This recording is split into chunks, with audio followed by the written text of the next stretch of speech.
Kabayan jadi kiai, cermin diri di balik agama.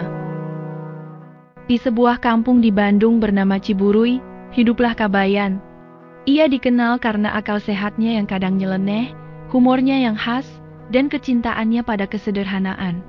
Kehidupannya bersama Nyi Iteng, istrinya yang setia, dan Abah, ayahnya yang bijaksana namun sering khawatir, berjalan tenang hingga sebuah undangan mengubah segalanya.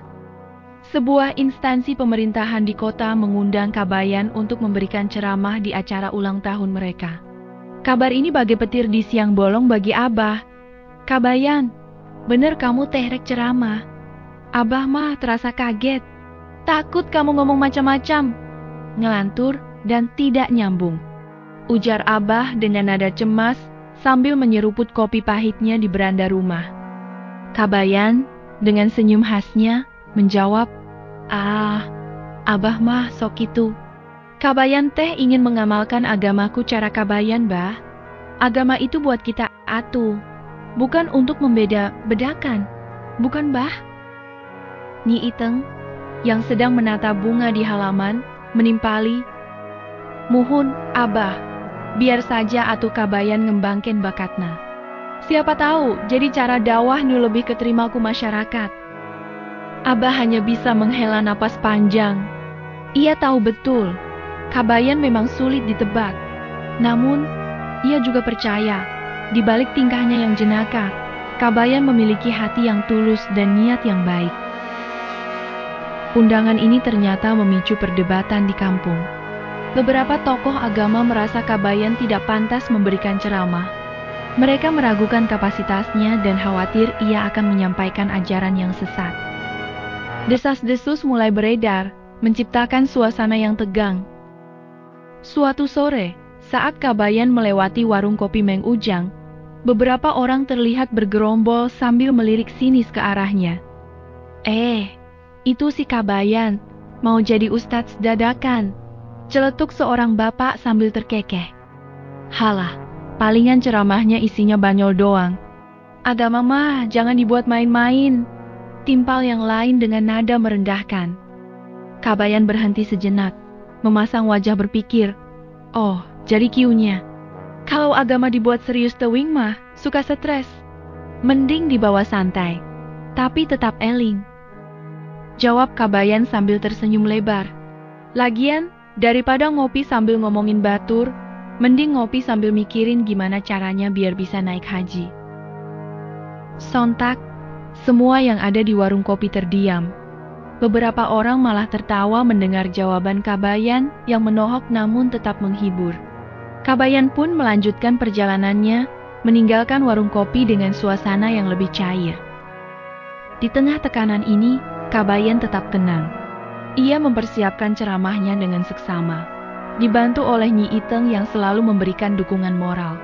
Ia ingin membuktikan bahwa agama bisa disampaikan dengan cara yang menyenangkan dan mudah dimengerti.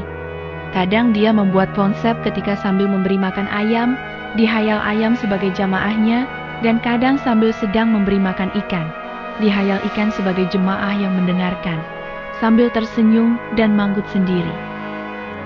Tibalah hari yang ditunggu-tunggu. Kabayan naik ke atas mimbar dengan gayanya yang santai namun tetap berwibawa. Ia memulai ceramahnya dengan salam dan 2 buah pantun. Beli tahu di Cibuntu, makannya sama sambal terasi. Kalau salamnya semangat selalu, dompet tebal, hati bersih. Kesuka jadi beli kain, pulangnya mampir beli combro. Yang jawab salamnya makin kencang, amin. Rezekinya lancar, hidupnya gemero. Ka Bandung mawa gitar, petik hiji jadi masalah. Hirup loba istighfar, supaya haid jadi barokah. Para hadirin tertawa, namun kemudian terdiam saat Kabayan mulai berbicara dengan lebih serius. Bapak-bapak, ibu-ibu, sadayana, Allah Subhanahu wa Ta'ala sudah memberikan literatur kepada kita semuanya. Untuk apa maksudnya? Itu semua untuk mempermudah menjalani kehidupan agar tidak melenceng. Ibarat mobil yang banyak kempes, oleng dan akhirnya bisa hancur. Nah, aturan yang menjaga kita agar tidak hancur itu apa? Nyaeta agama. Coba bayangin mobil yang banyak kempes. Pasti oleng, gak karuan. Lama-lama bisa hancur. Nah, aturan itu kayak ban yang kuat, yang bikin mobil kita tetap stabil di jalan. Aturan itu yang jagain kita biar gak hancur. Apa itu? Nyaita agama. Buat sebagian orang, aturan itu kayak beban. Ah, ribet. Gak bebas. Padahal, aturan itu justru ngebimbing kita. Ibarat kita nyetir mobil di tempat gelap, terus ada markah putih di tengah jalan.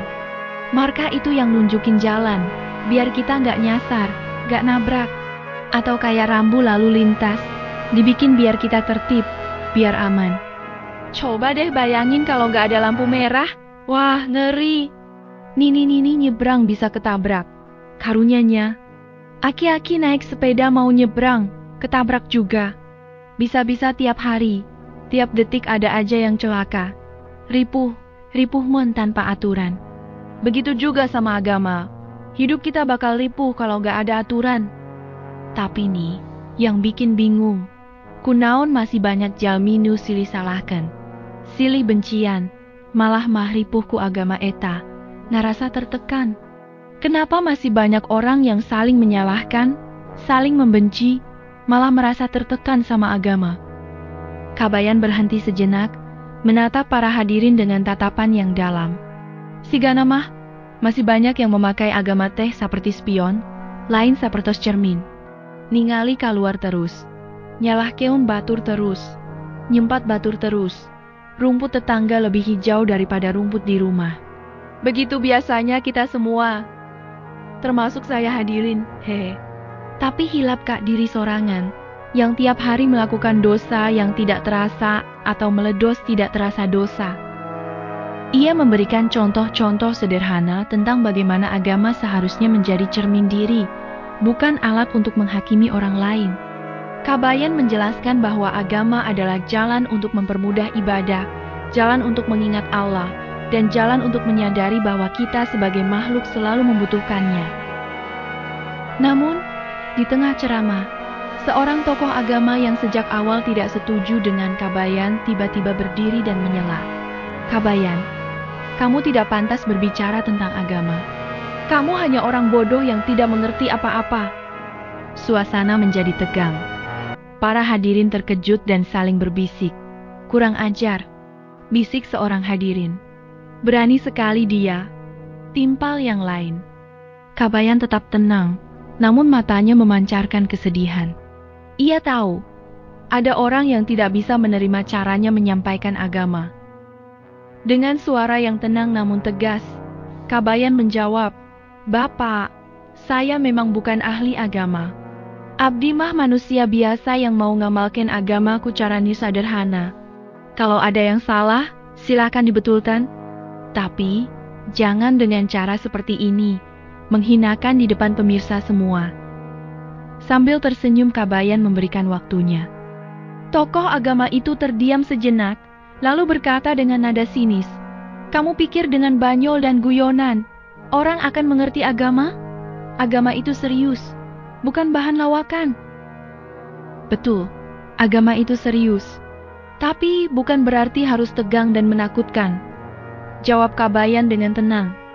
Saya hanya ingin menyampaikan agama dengan cara yang lebih mudah diterima, lebih dekat dengan hati. Kalau ada yang tidak setuju, ya tidak apa-apa. Yang penting, niat saya baik. Tokoh agama itu mendengus, lalu duduk kembali dengan wajah masam. Kabayan kemudian melanjutkan ceramahnya dengan lebih bersemangat. Supaya suasana tidak terlalu tegang, saya mau cerita sedikit tentang Nuaiman. Nuaiman itu masih saudara dengan saya, kata Kabayan sambil tersenyum. Tapi, kelakuannya kadang-kadang bikin geleng-geleng kepala. Para hadirin tertawa. Mereka penasaran dengan cerita Kabayan tentang Nuaiman. Jadi, suatu hari, Nuaiman itu ke pasar mau beli madu. Tapi, karena tidak punya uang, dia malah mencuri madu itu. Ketahuan sama pemiliknya, Nuaiman langsung dibawa ke hadapan Rasulullah Sallallahu Alaihi Wasallam. Rasulullah Sallallahu Alaihi Wasallam bertanya, "Nuaiman, kenapa kamu mencuri madu?" Nuaiman menjawab, "Ya Rasulullah, saya sangat ingin madu itu. Tapi, saya tidak punya uang. Saya pikir, kalau saya sudah makan madu itu, Allah pasti akan mengampuni saya." Jadi gini, teman-teman. Nuaiman tuh bilang, "Ya Rasulullah, saya pengen banget madu itu. Tapi, duitnya ndak ada." Saya mikir, kalau udah nyicip madunya, Allah pasti maafin deh. Nah, dari cerita Nuaiman ini, kita bisa belajar sesuatu. Kita semua punya keinginan. Kadang pengennya yang enak-enak aja, tapi caranya suka nggak benar. Disinilah pentingnya aturan, pentingnya agama. Para hadirin tertawa terbahak-bahak mendengar cerita Nuaiman. Kabayan pun ikut tertawa. Rasulullah Shallallahu Alaihi Wasallam juga tertawa mendengar jawaban Nuaiman. Tapi, beliau tetap menghukum Nuaiman sesuai dengan hukum agama. Nuaiman dicambuk karena mencuri. Setelah dicambuk, Nuaiman bertanya kepada Rasulullah Shallallahu Alaihi Wasallam, "Ya Rasulullah, apakah Allah sudah mengampuni saya?" Rasulullah Shallallahu Alaihi Wasallam menjawab, "Allah Maha Pengampun. Tapi, kamu tetap harus meminta maaf kepada pemilik madu dan mengganti kerugiannya." Dari cerita Nuaiman ini, kita bisa belajar bahwa agama itu memang harus diikuti dengan serius. Tapi, kita juga tidak boleh lupa untuk tetap humoris dan menghibur diri. Karena, hidup ini terlalu singkat untuk dihabiskan dengan kesedihan dan ketegangan, kata Kabayan sambil tersenyum bijak. Perlahan tapi pasti, hati para hadirin mulai luluh. Mereka menyadari bahwa Kabayan memiliki niat yang baik dan cara yang unik dalam menyampaikan agama. Bahkan, tokoh agama yang tadi menyela pun mulai terdiam dan mendengarkan dengan seksama. Di akhir ceramahnya, Kabayan berkata, "Intinya mah, Bapak dan Ibu sekalian, hidup teh kudu serius ka Allah saja tujuannya, dan menjalani hidup dengan tenang dan santai, karena yakin kepada Allah yang telah mengatur segalanya. Ulah hilap ibadah sesuai ajaran anu aya di rukun Islam, rukun iman dan rukun ihsan, tapi jangan lupa bercanda agar tidak stres bro. Agar hirup teh saimbang, bagja dunia akhirat, jangan terlalu cemas terhadap apa yang belum terjadi, dan jangan terlalu memikirkan selama ada ikhtiar kita, baik doa ataupun berusaha, bergerak." Makanya saya ketika berjalan, kemudian saat jalan menemukan tanjakan saya suka tersenyum, dan ketika melihat turunan saya suka menangis, karena pasti setelah turun ada naik, setelah naik ada turun. Begitulah kehidupan, ternyata yang nikmat itu, yang naik turun ya, Bapak Ibu, ada gerak, ada yang terasa, ada yang nyata dijalani, kata Kabayan sambil nahan tertawa, karena pikiran pendengar sepertinya mulai fokus ke lain bahasan. Para pendengar tertawa mendengarnya. Setelah ceramah selesai, banyak orang yang menghampiri Kabayan untuk mengucapkan terima kasih. Mereka merasa tercerahkan dan termotivasi untuk menjadi pribadi yang lebih baik.